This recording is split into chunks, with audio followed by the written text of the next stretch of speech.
and it represents instantaneous rate of change. Therefore, if the derivative, this is the symbol that you'll see in calculus. See how it says f prime? The derivative, f prime, it's not inverse. Remember, that was f to the negative first power. So this, you'll see, that's the derivative notation.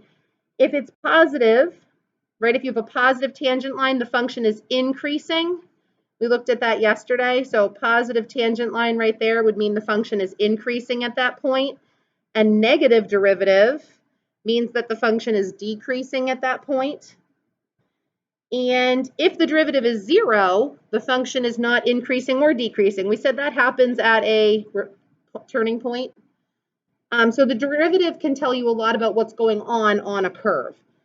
If the limit is hard to calculate, you could approximate it for small values of h. That's basically what we've been doing to find instantaneous rate of change, right? We go 0.01 in either direction. If you do this, try several small values for h to see what the pattern is. That's what we were doing yesterday when we got closer. We said like x was 3, then x was 2 away, then x was 1 away. Maintain several numbers after the decimal point so you don't lose precision.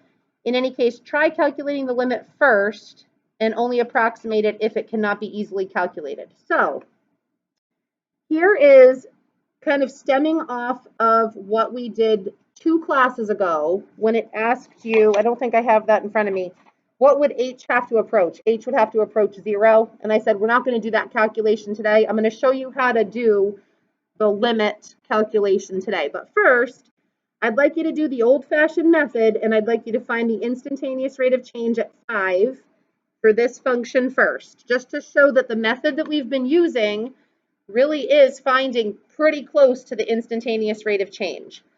So we need to find f of 4.99 and 5.01 and find the slope between them the old-fashioned way one more time. So you could use the table on your calculator. I'll give you a minute to find it yourself. All right, so using the definition of a derivative. So like I said, we're only going to do this a few times because you're going to get a shortcut rule to use in calculus, but it's important to see that the definition of a derivative really does work. So the definition of a derivative is this up here. It's the limit as h goes to 0, right? We're making this distance 0 as we get close to one specific point on our curve. So if we want to find the derivative at 5, what we're going to do is we're going to plug in 5 wherever we see x, in the definition of derivative. So we're going to take the limit as h goes to 0, can you see that? Okay, of f of 5 plus h minus f of 5 all over h. So I have picked a specific value for x. I've picked 5. I want the derivative at 5. So I plug in 5. And so what does that actually mean? I need to generate these y values, right? F of a number just represents a y value. So f of 5 is easy. I can generate f of 5. It's already in my table. What is f of 5? F of 5 is 38 exactly, right? How am I going to generate f of 5 plus h? I'm actually going to plug 5 plus h into the function x squared plus 3x minus 2. So that takes a little bit of algebra. So I'm going to take 5 plus h squared, because that would be x squared, plus 3 times 5 plus h minus 2. That is the y value generated by 5 plus h. Then I'm going to subtract off 38 because we just said f of 5 in our calculator is 38. So I'm just going to work on the numerator for a minute here and simplify this expression. I'm not forgetting about the denominator being h. I'm just going to simplify this expression first. This is a lot of algebra. 5 plus h squared. So I have to do FOIL of 5 plus h times 5 plus h first. I can't just distribute that square sign. I have to do FOIL.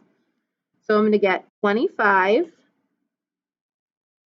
plus 10h, right? Outer plus inner is 10h, plus h squared. That was my FOIL.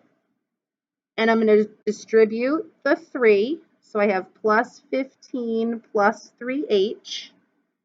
And then what's this? Minus 40. I'm going to simplify that. Because I did outer 5h, inner 5h, and I added them together. So this trinomial is the FOIL of these two binomials. All right, it simplifies a little bit further. So let's see, I have 1h squared. So I'm just going to cross off that I used that. How many h's do I have? It looks like I have 13 h's. And that's it, right? Because I have 25 plus 15, which would be 40, minus an additional 40. So it's kind of nice. 40 is all added up to 0 over h. Can I take this limit? So can I plug in 0 for h? No, but we learned a strategy on how to evaluate this limit. You just took a test on it. How do I evaluate this limit? What's my strategy? I can take out a greatest common factor. Perfect. So h times h plus 13 over h, right? Cancels the h's. Perfect. What's the limit when you plug in 0? What did we get as the instantaneous rate of change? So the definition of derivative worked at that one specific point. This is a lot of work. So you don't want to have to do this work at one specific point, because you could just go in your table and do y2 minus y1 and get it, right? So we're going to do this one more time at a singular point, but the point of a derivative is to have a function so that I could find the instantaneous rate of change just by plugging in x. If I want the instantaneous rate of change at 8, I could just plug in 8 and see what the derivative is. So the derivative is going to become an equation for all x. This was a singular amount of work to get one rate of change at 5 only. So we're going to do it one more time. I'll do it with you again. And then number 3, we're going to find it for all values of x. So we could do this on our table, right? We could just find the instantaneous rate of change at 3 by 2.99 and 3.01, but we're taking a step forward to learning the derivative. So we want to find the limit as h approaches 0 of f of 3 plus h this time minus f of 3, right? My x value is 3, all over h. So the only difference, this is a new function, new function here, but 3 is now taking the places of the x values. I'm plugging in 3 for x. So should we do it together? Okay. 3 plus h. I have to plug it into this function over here. So it's going to be 3 plus h squared. 3 plus h squared. I'm plugging 3 plus h in over here. So I'll have plus 6, 3 plus h. And then I still have that minus 4 at the end of the function. So that right there was f of 3 plus h. That right there. I need to calculate f of 3 by just plugging 3 in. So what would that be? 9 plus 18 minus 4, 27 minus 4 is 23. So I'm subtracting 23 at the end. That's my numerator. There's my 3 plus h plugged in, and there's my f of 3 being subtracted. So then you do FOIL to figure out what's going to simplify and remain. So when I do 3 plus h times 3 plus h, I get 9 plus 6h, because 3h plus 3h, plus h squared. I'm going to distribute my 6, plus 18 plus 6h. What's that? Minus 27. And then see how beautifully this 9, this 18, and this minus 27 all add up to 0 magically? It will for definition of derivative, because it's magical. So yes, because basically this is f of 3, right here, and we're subtracting f of 3 right here. The constant that's generated by this f of 3 will match this f of 3. So yes, the constants will go away. So you'll always get, what do I have left? I have h squared and I have 12 h's, right? H squared plus 12h over h. I'm taking the limit. I don't have to write this out, but I'm just reminding you. I'm taking the limit as h approaches 0. Cancel out one of my h's. And what's my limit going to be? 12. So h times h plus 12 over h, if I squeeze it in here, the limit will be 12. You see that, right? I plug in 0 now because h is gone. I get 12. So I did that for one specific point in time. So that's a lot of work. We wouldn't do that for one specific point in time. I'm just kind of showing it to you at one specific point in time so that we can do it now for all values of x. So that if I have a function and I want it at 7, I just plug in 7. Or if I want it at -2, I just plug in -2. So let's do it for all values of x. That's what makes it worth our time. Why would you do this if you could just do instantaneous rate of change, right? So it makes it worth our time. If we can derive a function to find the derivative anywhere on a curve, we can find the turning points. We can find where the derivative is positive, where the derivative is negative. It'll show you the shape of the curve. So for all values of x, instead of putting 3 or 5 right there, we're going to leave x right there. And I'll show you what happens. It's a little bit of algebra. So we're going to take the limit as h goes to 0 of, f of x plus h minus f of x all over h. And we're going to do it the same way. So instead of plugging in 3 plus h, we're going to actually plug in x plus h into this equation. So I'm going to have x plus h squared plus 4x plus h minus 5, right? That was plugging in x plus h into the trinomial. And then I'm subtracting off f of x. Well, f of x is this entire function.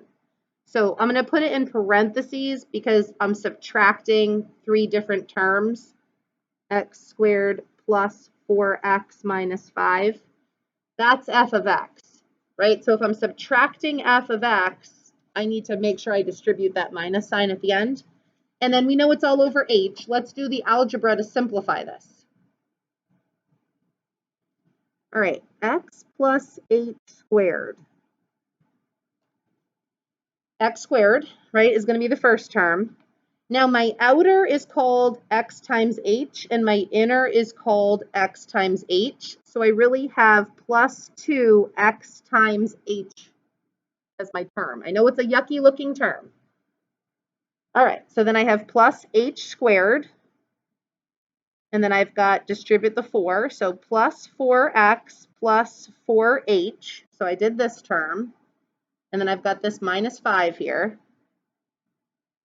And then I'm going to distribute the negative sign. So I actually have minus x squared, I have minus 4x, and I have plus 5. So let's look at the terms, first of all, that just add up to 0. Well, this negative 5 has a match, right? Positive 5. What else do you see that's going to add up to 0? A bunch of the terms are going to cancel. You see this positive x squared right here? This negative x squared right here adds up to 0. That's nice. And so does the 4x. So this 4x and this negative 4x. So remember before when like this came out and it magically the negative 27 canceled? Well, magically this whole function now is going to cancel, just like the f of that number did. So what do you have left? Let's find what we have left. We have h squared. We have 2xh. And we have 4h left, right? And that's all over h. See how you can do the same step of greatest common factor? So take out an h.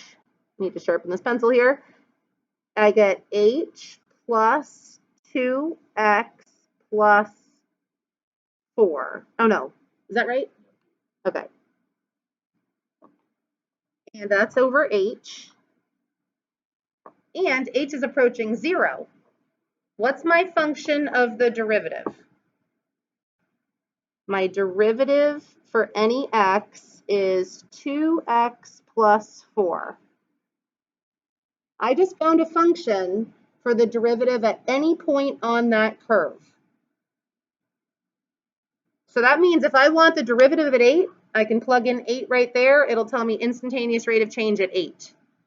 Can I tell you the turning point on the graph? The turning point will be at -2, right? Because at -2, this derivative will be 0. So it's a linear function. It's easy to find the turning point now. Yeah. Oh, h is approaching 0, right? H was approaching 0. So if h is 0, because it was a limit, remember? It was a limit. I forgot to rewrite the limit part. But the limit as h approaches 0, this h is 0. So that's how I have 2x plus 4 left. Can you try 4 on your own as the last thing for today? Possibly. You're going to do that same process with this new function. And we're going to see if from examples 3 and 4, you see a pattern arising. And like I said, in calculus, you're not going to do this whole process, but it's a really nice aha moment to say, oh, the rule for the derivative doesn't just pop out of nowhere. The rule for the derivative was derived from the limit as h goes to 0.